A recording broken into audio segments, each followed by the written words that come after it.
Ikaw nga naminaw karon ayo sa i-scroll. Buot na ko i-share sa imo kini nga pulong.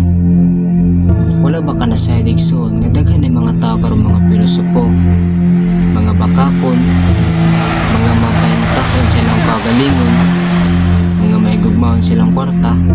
So kung ikaw makadungog ana ug makakita na ng mga tawhana, so saya na siya nga kita nun na sa layang adlaw. Amen.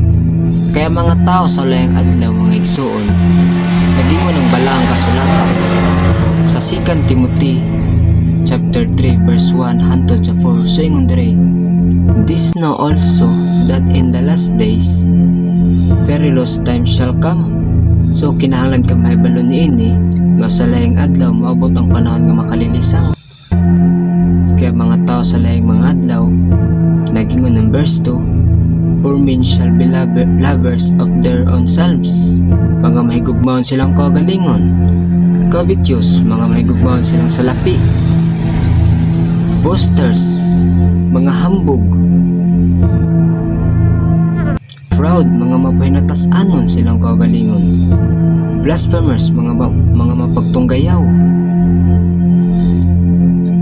disobedient to parents, mga masinupakon silang ginikanan, and thankful, mga dili mapanasalamaton, unholy, mga dili balaan.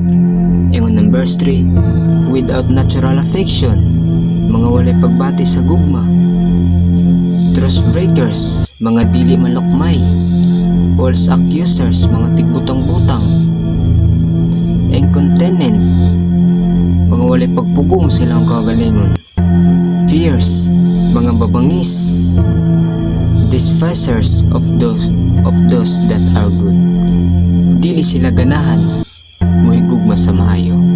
Ingon ng verse 4, traitors, mga mabution, heady, mga gahig ulo, high-minded, mga tigpagpurot, lovers of pleasures more than lovers of God. Mas gihigugman nila ang mga kalayawan, ang mga event, ang mga disko-disko, ang mga inom-inom, kaysa ilang higugman ang atong buhay nga Ginoo. Amen? Pagkanindot sa pulong sa Ginoo higalig so magbantay-bantay ta sa atong panahon karon kay daghan ni mga tawo nga na ug kanasay na siya higalig nakita na sa lahing mga adlaw. So diri na lang tataman unta na natay natun-an ning gabi una. Ug ako dito si Ryan Julius Rigasa usa ka magtutuo sa atong Ginoong Hesukristo. All glory to Him.